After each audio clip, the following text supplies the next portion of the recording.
I want to show you how to create Whip Pan Blur transition effect in Premiere Pro. Let's go. I've already added 2 video clips to my timeline. First thing that you need to do, go to your project panel and create an adjustment layer. After that, right-click of the mouse it and select Speed Duration and change the duration to 8 frames. Drag adjustment layer above your video clips.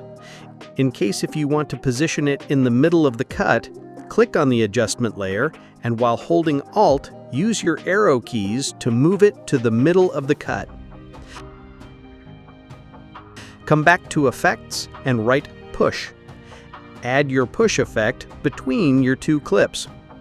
Click on the push effect, go to Effect Controls and change the duration to 8 frames, and the alignment must be set to center a cut. Again, come back to Effects and find Directional Blur. Come back to Effect Controls and change the direction to 90 degrees, and blur length should be set to 100.